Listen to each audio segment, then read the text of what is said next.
오늘 우리에게 주시는 하나님의 말씀은 갈라디아서 5장 24절, 로마서 15장 16절 말씀입니다.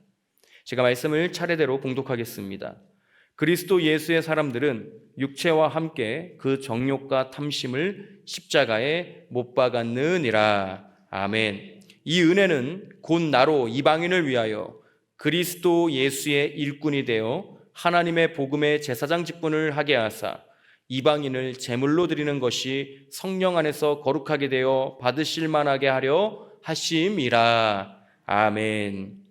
바울 사도는 태어날 때부터 지배하는 힘을 가진 이 권력의 사람이었습니다.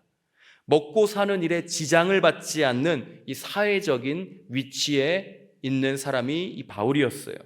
그러다 보니 먹고 살기 위해 일을 하지 않아도 되고 그저 하나님의 율법을 연구하고 가말리엘 선생 아래에서 공부하는 일을 했습니다. 그리고 권력층에 일찍부터 들어가서 일을 하는 일꾼이 아니라 일꾼을 다스리는 지도자로 살았던 사람이 바울이었습니다. 일꾼으로 살지 않았어요. 일꾼을 다스리는, 지배하는 권력자로 살았던 겁니다. 일꾼을 해본 적이 없는 사람이 바울이었습니다. 일이라고는 연구하고 공부하는 것이 전부였던 사람이에요. 혹은 이 종교의 권력을 가지고 예수 믿는 사람들을 잡으러 다니는 일을 했던 사람이 바울이었습니다. 한마디로 바울은 일꾼하고는 전혀 상관이 없는 사람이었다는 거예요. 그런데 이러한 바울이 로마서에서 말하길 자기가 무엇이 되었다라고 말을 하냐면 일꾼이 되었다라고 말을 합니다. 그런데 그냥 일꾼이 아니라 그리스도 예수의 일꾼이 되었다고 말을 해요. 바울이 로마서에서 자기를 소개한 내용을 읽어드릴 테니 한번 들어보시기 바랍니다. 오늘 본문 말씀인 로마서 15장 16절입니다. 이 은혜는 곧 나로 이방인을 위하여 그리스도 예수의 일꾼이 되어 하나님의 복음의 제사장 직분을 갖게 하사 이방인을 제물로 드리는 것이 성령 안에서 거룩하게 되어 받으실 만하게 하려 하심이라 라고 자기를 소개합니다. 바울은 다메섹 도상에서 부활하신 예수님을 만나기 전까지는 일꾼이 아니었어요. 그러나 예수님을 만나고 난 후, 부활하신 예수님을 만나서 성령을 받고 변화되고 난 후에는 일꾼이 되었습니다. 종 노릇하는 존재가 아닌 주인 노릇하는 존재로 살아왔던 바울이 예수님을 만나고 부활을 경험하고 성령으로 변화되고 난 후에는 종 노릇하는 일꾼이 되었다고 자기를 고백하고 있습니다. 예수님을 만난 것이 은혜입니다. 그 은혜가 사명을 발견하게 했고 일꾼이 되게 했습니다. 은혜를 받으니 사명을 발견하고 일꾼으로서의 정체성을 발견한 거예요. 유대인이 아닌 이방인을 위하여 복음을 전하는 전도자로서의 일꾼이 되었다고 바울이 말하고 있습니다. 그러면서 디모데전서에서는 이렇게 자기를 다시 한번 소개합니다. 디모데전서 1장 1절입니다. 우리 구주 하나님과 우리의 소망이신 그리스도 예수의 명령을 따라 그리스도 예수의 사도된 바울은 이라고 자기를 소개해요. 자신이 확실히 어떠한 일꾼인지에 대한 정체성이 이 바울에게는 분명합니다. 바울은 자기가 그리스도 예수의 명령을 받은 자라고 말을 해요. 어떤 명령을 받았습니까? 예수의 사도가 되라는 명령을 받아서 본인이 예수의 사도가 되었다고 말을 해요. 이 사도는 예수님을 실제로 경험한 제자를 뜻할 때 사용했던 이 말입니다. 사도. 그래서 무리라는 말이 다르고 제자라는 말이 다르고 사도라는 말이 달라요. 예수님을 따라다녔던 무리 중에 예수님이 선택하신 대상이 제자고 그 제자들 중에 예수님이 실제로 살아계실 때 그 예수님과 함께 동행했던 그리고 살아남았던 끝까지 믿음을 지켰던 대상을 사도라고 하는데 이 바울이 자기가 사도라고 말을 합니다. 즉 바울은 공생의 기간 예수님을 따라다녔던 것은 아니지만 부활하신 예수님을 분명하게 만났다는 확실한 증거를 가지고 자기가 사도라고 얘기하는 거예요. 예수님이 육신으로 사실 때는 실제로 만나지를 못했지만 부활하셔서 자신이 다메섹 도상에서 분명하게 만난 경험이 확실하기 때문에 자신이 사도다라고 소개하는 겁니다. 그만큼 이 바울 사도가 예수님을 확실하고도 분명하게 만났습니다. 은혜를 받았다는 거예요. 성령을 받았습니다. 그러자 사도가 되었어요. 그리스도의 예수의 일꾼이 된 겁니다.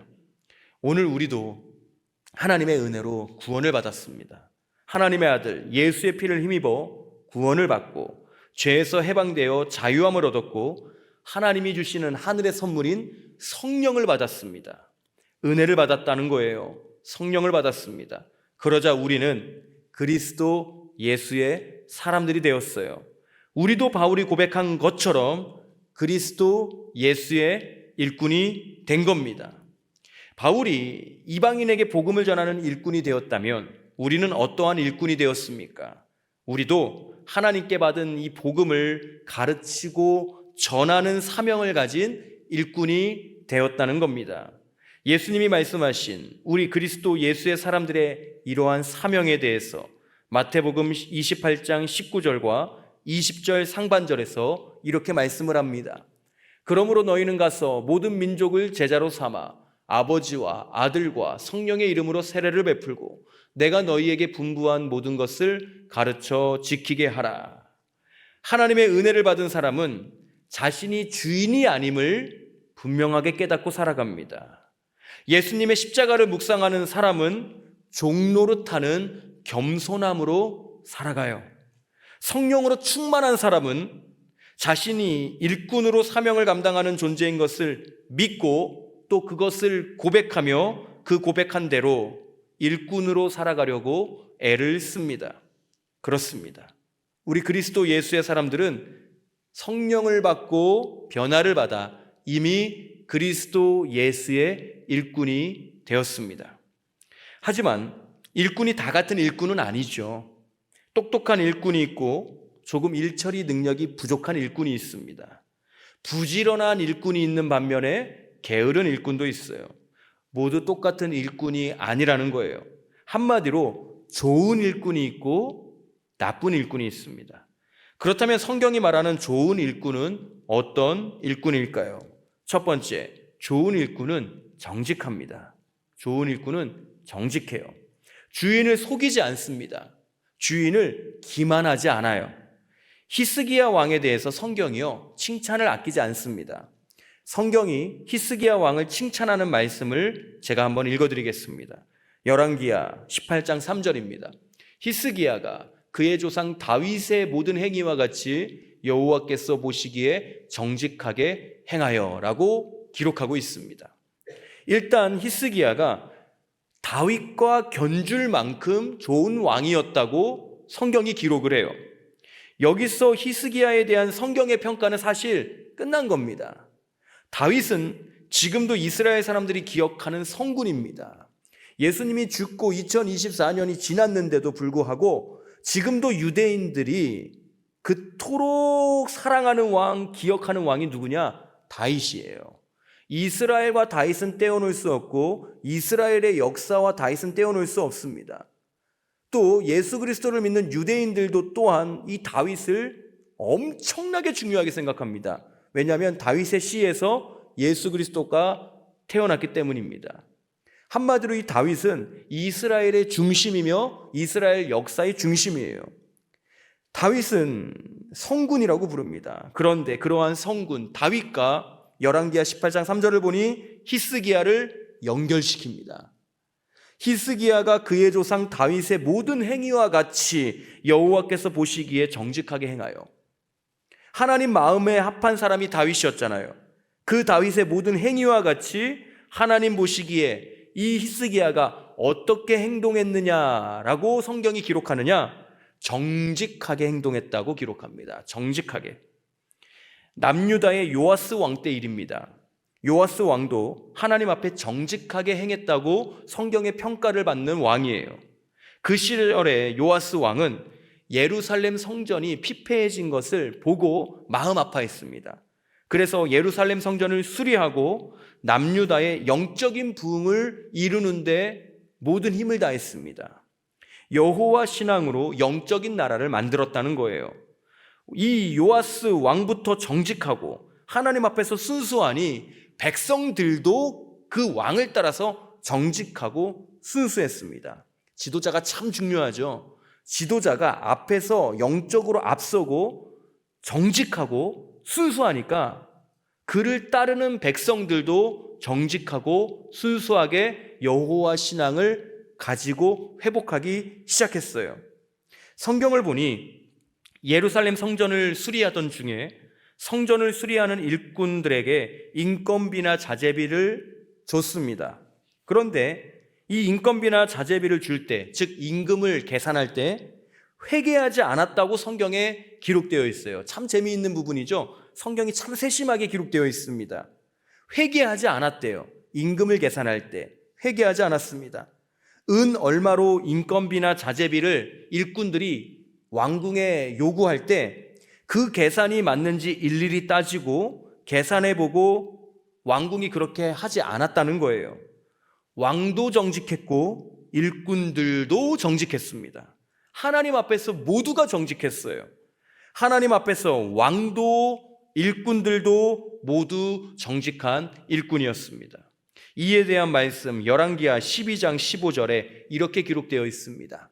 또 그 은을 받아 일꾼에게 주는 사람들과 회개하지 아니하였으니 이는 그들이 성실히 일을 하였음이라. 은혜를 받은 종들은 서로 종노릇합니다. 정직하게 일을 해요. 이러한 종들을 볼 때 주인은 얼마나 기분이 좋으며 또 안심하겠습니까? 반대로 나쁜 일꾼이 있습니다. 나쁜 일꾼은 속이는 일꾼이에요. 좋은 일꾼인 척하면서 주인을 속이고 자신의 유익을 탐하며 정욕과 탐심으로 일을 하는 존재가 나쁜 일꾼입니다. 성경에서는 그런 나쁜 일꾼에 대해서 뭐라고 표현하느냐? 가장하는 자다라고 표현합니다. 가장하는 자. 가면을 쓴 사람이라고 말을 하는 거예요. 가장하는 자, 가면을 쓴 사람. 겉으로는 주인을 위한 일꾼인 척 하는데 속내는 자기의 유익을 위해 일을 하고 이익을 도모하는 자죠. 이 나쁜 일꾼에 대해서 성경은 사탄의 일꾼이다라고 말을 합니다. 고린도후서 11장 13절과 15절 하반절 부분에 이렇게 기록하고 있습니다. 그런 사람들은 이 나쁜 일꾼을 말합니다. 거짓 사도요 속이는 일꾼이니 자기를 그리스도의 사도로 가장하는 자들이니라. 그러므로 사탄의 일꾼들도 자기를 의의 일꾼으로 가장하는 것이 또한 대단한 일이 아니니라 라고 기록해요. 좋은 일꾼은 주인 앞에서 정직한 일꾼입니다. 가면을 벗고 솔직하고 순수하게 일하는 사람이 좋은 일꾼이에요. 겉모습도 속내도 정직한 일꾼입니다. 주인의 영광을 위해 성실하게 일하는 일꾼이에요. 그러나 나쁜 일꾼은 주인 앞에서 가면을 쓰고 거짓으로 행하는 일꾼입니다. 겉모습과 속내가 다른 거짓된 일꾼이에요. 자신의 유익을 위해 교묘하게 주인을 이용하는 일꾼이 나쁜 일꾼이라고 하는 겁니다. 두 번째로 좋은 일꾼은 어떤 일꾼이냐? 결산을 준비합니다. 좋은 일꾼은 결산을 준비해요. 마태복음 25장 말씀을 보시면 예수님이 하신 달란트 비유에 대한 내용이 기록되어 있습니다. 어떤 주인이 어떤 종에게는 5달란트를, 어떤 종에게는 2달란트를, 어떤 종에게는 1달란트를 맡기고 먼 타국으로 갔다고 합니다. 그런데 5달란트 맡았던 자는 그 돈으로 열심히 장사를 하여 10달란트를 남겼고 2달란트를 맡았던 자도 장사를 열심히 하여 4달란트를 남겼습니다. 그러나 1달란트를 맡았던 종은 자신이 받았던 그 1달란트를 땅에 묻어뒀어요.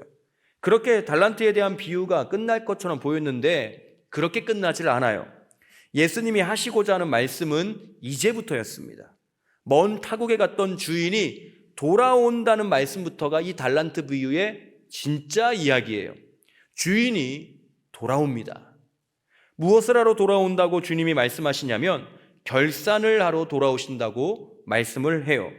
마태복음 25장 19절 말씀 이렇게 기록하고 있습니다. 오랜 후에 그 종들의 주인이 돌아와 그들과 결산할세. 여기서 중요한 것은 주인이 돌아왔다는 것과 돌아와서 결산한다는 거예요. 결산은 결과물을 가지고 주인에게 보고하는 시간입니다. 결국 결산의 시간이 있을 것이라고 생각하지 못하고 주인이 돌아올 거라고 생각하지 못하고 한 달란트를 땅에 묻어두었던 종은 결산 후에 주인의 집에서 쫓겨납니다. 하지만 결산을 준비했던 주인이 돌아올 것이라고 확신하고 믿었던 5달란트와 2달란트 맡았던 종들은 좋은 일꾼으로 인정을 받아 계속 주인의 집에서 기쁨을 누려요. 또한 예수님은 열처녀 비유를 하시며 결산을 준비하라고 말씀하셨습니다. 마태복음 25장 4절입니다. 슬기 있는 자들은 그릇에 기름을 담아 등과 함께 가져갔더니, 결산을 잘 준비한 여인들을 향해 예수님은 슬기로운 자들, 슬기가 있는 자들, 지혜로운 자들이라고 이야기해요. 슬기 있는 자들, 즉 지혜롭게 신랑이 오는 것을 준비한 여자들은 등만 준비한 것이 아니라 기름도 준비했습니다. 신랑이 오는 것을 기다리며 결산을 준비하며 그때를 철저하게 기다리고 준비했다는 거예요. 예수님도 오늘 마지막 시대를 사는 그리스도의 일꾼된 우리에게 이렇게 말씀하십니다. 마태복음 25장 13절입니다. 그런즉 깨어 있으라. 너희는 그날과 그때를 알지 못하느니라. 우리의 주인이신 주님이 말씀하십니다. 그리스도의 일꾼이 된 우리, 예수의 일꾼이 된 우리에게 우리의 주인 되시는 예수님께서 말씀하십니다. 깨어 있으라고 말이에요. 결산을 준비하라고 말입니다. 결산을 준비하여 맡은 사명 잘 감당하고 일꾼으로서의 정체성을 잊지 말고 정욕과 탐심을 버리고 나쁜 일꾼이 아닌, 거짓된 일꾼이 아닌 좋은 일꾼, 순수한 일꾼으로 살아가라고 말씀하십니다. 그리고 신랑이 다시 오실 것 기다리며 신랑이 반드시 올 것을 믿고 믿음으로 그때를 준비하라고 말씀하시는 거예요. 세 번째, 좋은 일꾼은 어떤 일꾼일까요? 좋은 일꾼은 철저하게 순종합니다. 야곱은 어느 날 아들 요셉을 부릅니다. 그리고 이 요셉에게 일을 맡겨요. 세겜이라는 지역에서 양을 치고 있는 형들에게 먹을 거를 좀 갖다 주라고 하는 심부름이었습니다. 당시 요셉은 오늘날의 나이로 계산을 해보면 약 17세입니다. 고등학교 1학년 정도의 나이였어요. 그러다 보니 형들이 요셉이 자기를 어떻게 생각하고 있고 자기에 대해서 어떻게 파악을 하고 있는지를 너무나도 잘 알고 있었습니다. 형들이 자기를 싫어한다는 것 요셉이 알고 있었어요. 그리고 아버지 야곱의 사랑이 자기에게 유독 많이 향하고 있다는 것도 요셉이 스스로 알고 있을 나이였습니다. 그렇기에 아버지 야곱과 함께가 아닌 야곱이 없이 혼자만 형들만 있는 곳에 간다는 것이 불편할 수 있었습니다. 실제로 나중에 이 심부름을 갖다가 형들한테 죽을 뻔하고 우물에 오랜 시간 갇혔다가 상인에게 팔려 애굽의 노예로 팔려가잖아요. 그렇지만 요셉은 아버지의 말씀이기에 뭔가 불길하고 마음이 불편하지만 아버지의 심부름에 순종해서 형들에게 기꺼이 갑니다. 그에 대한 말씀 창세기 37장 13절에 이렇게 기록하고 있습니다. 이스라엘이 요셉에게 이르되 내 형들이 세겜에서 양을 치지 아니하느냐 너를 그들에게로 보내리라. 요셉이 아버지에게 대답하되 내가 그리하겠나이다. 요셉이요 영 내키지 않았어요. 그러나 아버지의 말씀이기 때문에 순종하는 겁니다. 구약의 선지자 중에 호세아라고 하는 선지자가 있습니다. 호세아. 이 호세아 선지자에게 하나님이 정말 불편한 명령을 하나 하십니다. 몸을 파는 여자, 즉 창녀와 결혼을 하라는 명령이었습니다. 그리고 결혼하고 아이도 낳으라고 명령하십니다. 물론 이러한 일에는 엄청난 하나님의 계획과 뜻하신 바가 있습니다. 이스라엘이 죄로 더럽혀져 우상을 범하고 하나님을 멸시하는 행위를 깨닫게 하시려는 이 하나님의 계획이 호세아와 창녀였던 고멜과 결혼하는 일에 담겨져 있었어요. 호세아가 창녀와 결혼을 하고 아이를 낳으면서 이스라엘, 너희들이 이처럼 하나님을 떠나 음란했구나 라는 것을 보여주시고 뜻하는 바를 말씀하시기 위해 이러한 불편한 명령을 호세아에게 하신 겁니다. 이거 참 호세아가 받아들이기 어려운 명령입니다. 불편한 명령이에요. 더 나아가서는 불쾌한 명령입니다. 그것도 하나님의 선지자라고 하는데 몸 파는 여자와 창녀와 결혼을 해야 하고 아이를 낳아야 한다니 기가 막힐 노릇이었습니다. 하지만 호세아는 주인 되시는 하나님의 말씀에 철저하게 순종합니다. 호세아 1장 2절 하반절과 3절 상반절 이렇게 기록하고 있습니다. 여호와께서 호세아에게 이르시되 너는 가서 음란한 여자를 맞이하여 음란한 자식들을 낳으라. 이 나라가 여호와를 떠나 크게 음란함이니라 하시니 이에 그가 가서 디블라임의 딸 고멜을 맞이하였더니 하나님이 말씀하셔요. 호세아를 불러서 일하라고 말씀하십니다. 그러자 호세아는 그리스도 예수의 일꾼이 되어 하나님의 일꾼이 되어 군말하지 않고 이에 가서 몸 파는 여자였던 고멜을 맞이합니다. 예수님께서 어머니와 함께 가나 지역에 있는 한 혼인잔치에 초청을 받으십니다. 그런데 혼인집에서 가장 중요했던 포도주가 다 떨어졌어요. 큰일이 난 겁니다. 그때 예수님께서 종들을 불러 포도주가 아닌 물을 정결례식에 쓰던 항아리에 가득 채우라고 말씀하십니다.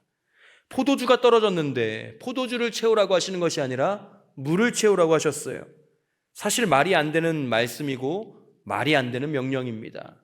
하인들 입장에서는 장난하는 것 같고 굉장히 불편할 수 있습니다. 그리고 불쾌할 수도 있어요. 그런데 종들이 그 말을 그대로 순종합니다. 요한복음 2장 7절 말씀 이렇게 기록합니다. 예수께서 그들에게 이르시되 항아리에 물을 채우라 하신즉 아귀까지 채우니라고 기록합니다. 종들이 물을 어디까지 채웠다고 말씀하고 있습니까? 아귀까지 채웠다고 말을 해요. 끝까지 채웠다는 겁니다. 물이 찰랑찰랑거릴 정도로 정결례식에 쓰던 항아리 그 끝까지 물을 채웠습니다. 적당히 순종한 것이 아니고 철저하게 순종했어요. 주인의 말씀이라면 이처럼 내 판단을 집어치우고 끝까지 순종하는 겁니다.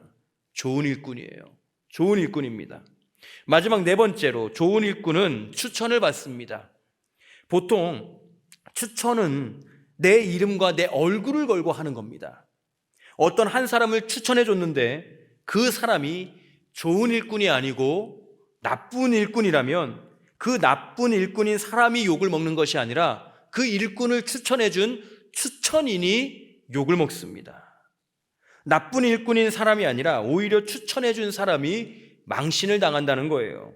그렇기에 사람은요 아무나 추천하지 않습니다. 추천을 잘 안 해요.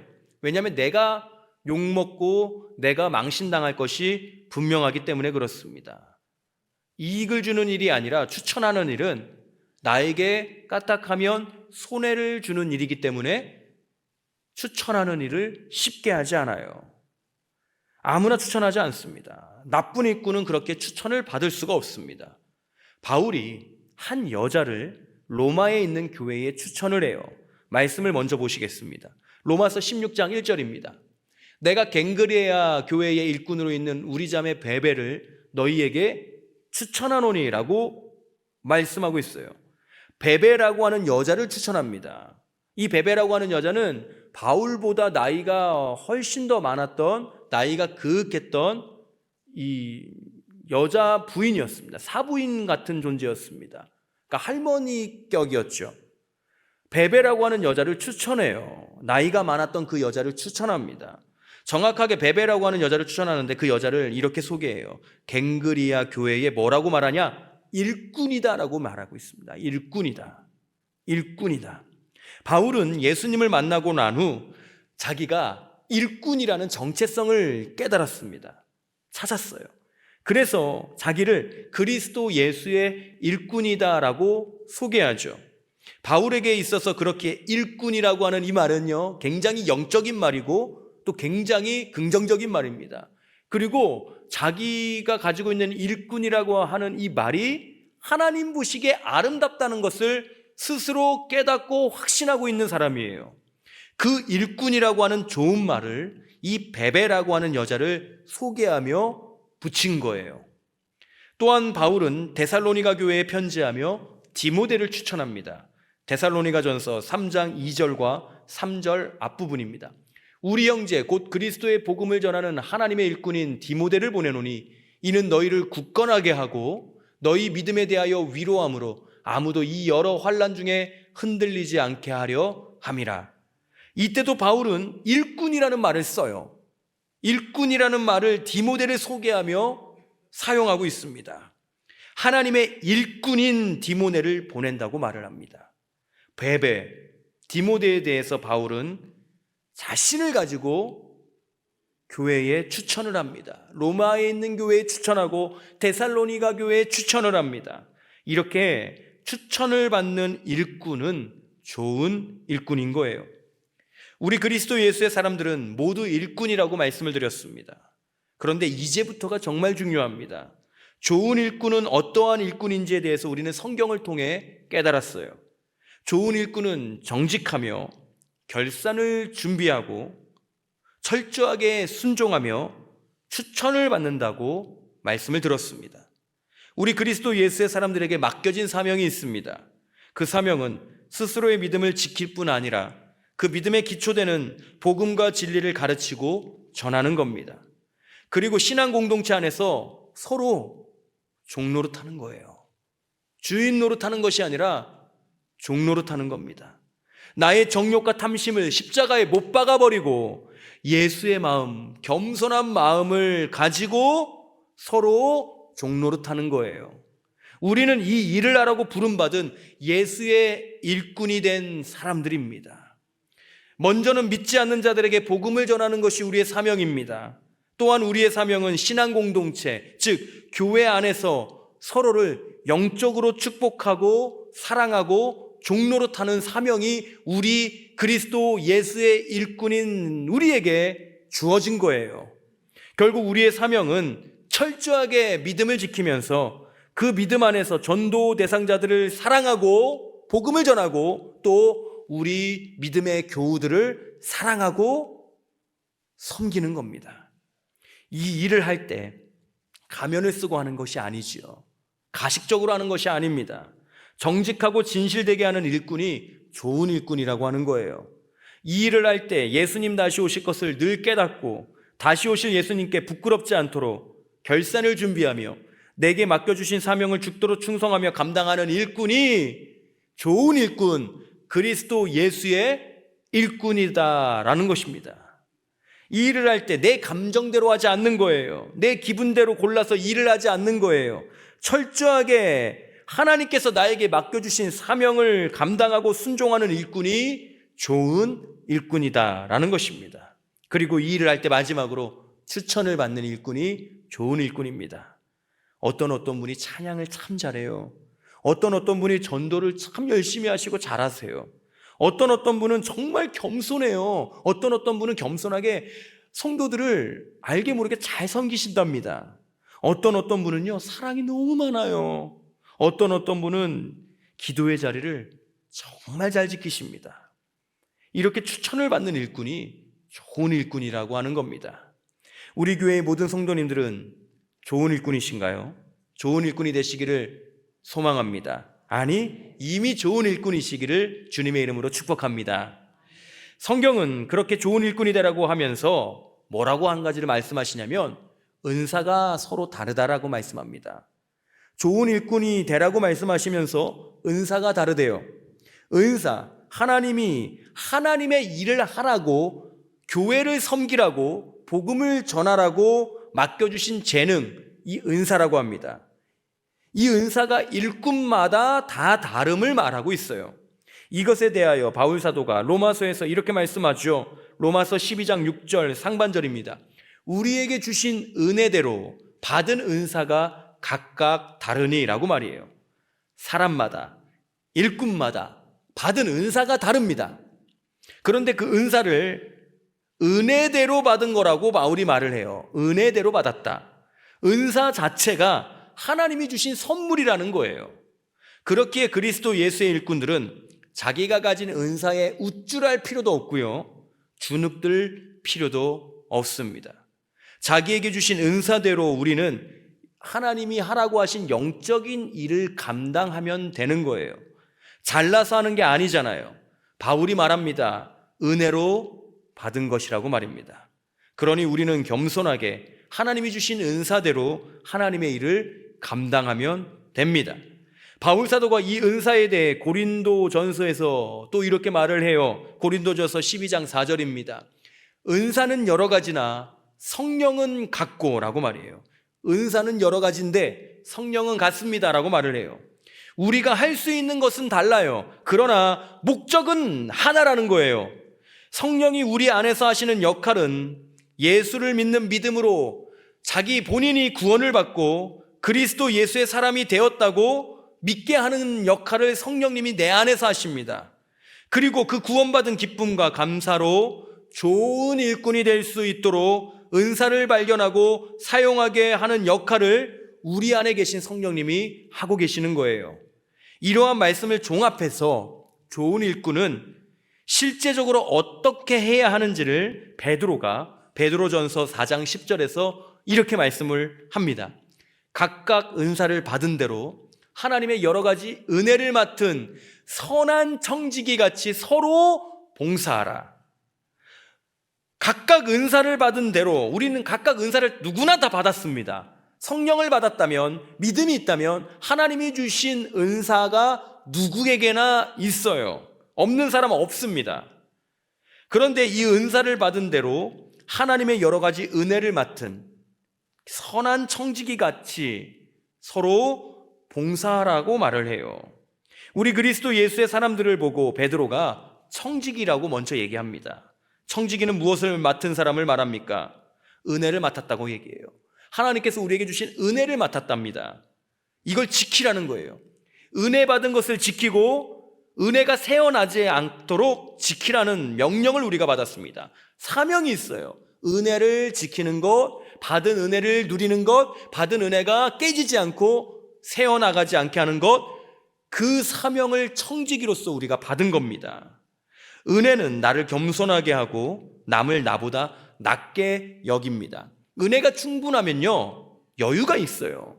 은혜가 충만한 사람은요, 여유가 있어서 남들이 나에게 뭐라고 하는 거에 그렇게 신경 쓰지 않습니다. 하나님이 날 사랑한다고 확신하기 때문에 그래요. 그런데 이 은혜가 점점 까먹어지고 은혜가 소멸되고 나고 은혜가 쇠퇴하고 나면, 새어나가고 나면 자꾸 사람들의 말에 귀를 기울이고 사람들의 시선과 그리고 나에 대한 자괴감이 엄청나게 들기 시작합니다. 그래서 은혜를 지키라는 거예요. 교회에 은혜가 사라지면 자꾸 교회가 사람들의 말에 휘둘린다는 겁니다. 그런데 교회 안에 은혜가 가득하면 하나님의 말씀에 귀를 기울이고 하나님의 말씀에 늘 거하며 하나님의 사랑 안에 살아가는 거예요. 베드로가 교회를 지키는 법, 개인의 영혼을 지키는 법, 은혜를 지키라, 청지기가 되어 은혜를 지키라 라고 말씀하는 겁니다. 그러면서 베드로가 이 은혜를 지키는 실제적인 행동을 봉사라고 표현합니다. 봉사, 서로 봉사라는 거예요. 은혜롭게 겸손한 자로 서로 봉사하라. 서로의 부족함을 채워줘라. 교회의 부족함을 내가 채워줘라 말씀하는 겁니다. 제가 강단에서 몇 주 동안 교육부서 예배가 재개가 된다고 하면서 교사가 많이 부족하다고 말씀을 드렸습니다. 사실 강구를 드리고 또 말씀을 하고 부탁을 드리면서도 반신반의했어요. 어려우실 텐데, 힘드실 텐데, 지금 교회도 어려운 상황인데 교사의 그 어려운 자리까지 누가 가시려나. 그런데요, 생각보다 꽤 많은 분들이 교사로 지원을 하셨고 다시 교사의 자리로 돌아오셨습니다. 제가 정말 많은 은혜를 받았고요, 우리 교회가 살아있음을 느꼈습니다. 그리고 우리 교회의 은혜가 새어나가지 않았음을 느꼈어요. 은혜가 만약 새어나갔다면 그 일들이 가능하지 못해요. 나 혼자 은혜 받고, 나 혼자 위로받고, 나 혼자 소망 가지는 것, 요것만 집중하거든요. 그런데 은혜가 새어나가지 않았다는 증거가 여전히 강단 위에서 전해지는 말씀에 귀를 기울이고 있고, 또 우리 교회를 사랑으로 서로 종로로 타려고 하는 겸손한 마음이 여전히 살아서 꿈틀거리고 있고, 그리고 그 꿈틀거리는 마음을 실천적으로 제가 하겠습니다라고 표현할 수 있는 것, 실천할 수 있는 것, 서로 봉사할 수 있는 것, 우리 교회 은혜가 아직도 충만하구나, 다시 한번 제가 깨닫고 저 또한 은혜 받는 시간이었습니다. 베드로가 말을 해요. 은혜를 맡은 선한 청지기 같이 서로 봉사해라. 가정에서도, 교회에서도, 일터에서도 그리스도 예수의 일꾼이 된 우리는요, 서로 봉사하는 존재입니다. 내가 비록 손해를 본다 할지라도, 내가 조금의 상처를 받는다 할지라도, 내가 자존심이 조금 굽어진다 할지라도 서로 봉사하고 서로 섬기고 종노릇하는 존재, 바로 우리 그리스도 예수의 사람들의 존재이며 그리스도 예수의 일꾼의 존재입니다. 우리 교회는 올해 106주년 창립주일을 맞이했습니다. 유구한 세월 동안 하나님이 우리 교회를 지키셨어요. 숱한 어려움 중에도 하나님은 우리 교회를 통해 일하셨습니다. 지금도 시퍼렇게 살아계신 하나님이 우리 교회를 통해 일하고 계십니다. 아무리 짙은 흑암이 우리 교회에 짙게 내린다고 해도 우리는 빛 대신 예수님을 발견하고 그분의 옷자락을 꽉 붙들고 빛으로 나아갈 겁니다. 아무리 거센 풍랑이 우리 교회에 닥친다고 해도 우리는 반석 위에 교회를 세우신 교회의 머리 대신 예수 그리스도를 믿고 의지하며 인내하고 이겨낼 거예요. 그 역사를 위해 하나님은 우리 교회에 믿음을 주셨습니다.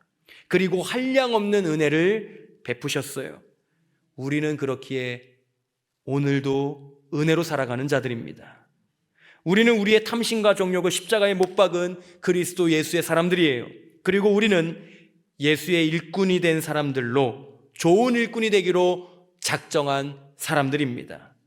정직하고 순수하고 성실한 좋은 일꾼이 사랑하는 우리 수정동교회 모든 성도님들이시기를 간절히 축복합니다. 예수님 다시 오실 것을 믿고 기다리며 사모하는 좋은 일꾼이 우리 수정동교회 모든 성도님이시기를 축복합니다. 또한 우리의 주인 되시는 하나님의 말씀에 철저하게 순종하는 좋은 일꾼, 추천을 받는 좋은 일꾼이 우리 수정동교회 모든 성도님들이시기를 주님의 이름으로 간절히 축복합니다. 좋은 일꾼이 많은 교회가 좋은 교회예요. 건강한 교회예요. 바울은 골로새 교회에 편지하며 교회의 일꾼이 된 목적은 하나님이 주신 직분을 따라 하나님의 말씀을 이루려고 하는 교회임을 말씀합니다. 골로새서 1장 25절입니다.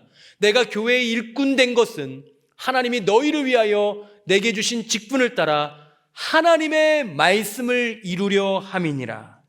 하나님의 말씀을 이루는 것은 예수 믿고 구원받는 겁니다. 거창한 화려한 수식어가 필요 없어요. 하나님의 말씀을 이루는 것, 신학적인 해석이 필요 없어요. 성경적인 1차적인 해석만 있으면 됩니다. 그 말씀은 무엇이냐? 하나님의 말씀을 이루는 것, 예수 믿고 구원받는 거예요. 예수 믿고 구원받고 정욕과 탐심의 십자가에 못 박고 그리스도 예수의 사람들로 살아가는 것이 하나님의 말씀을 이루는 삶이라는 겁니다. 그리고 나만 그렇게 사는 것이 아니라 복음을 모르는 이들에게 그리스도의 구원을 전하는 거예요. 이것이 교회의 일꾼이 된 목적입니다. 그리고 우리가 직분을 받은 이유예요. 이 목적과 이유를 분명히 깨달은 일꾼이 좋은 일꾼입니다. 우리 교회에 좋은 일꾼이 더 많아지기를 소망합니다. 그래서 우리 교회가 하나님이 보시기 좋은 교회, 하나님 마음에 합한 교회, 하나님께 영광이 되는 교회가 되기를 소망합니다.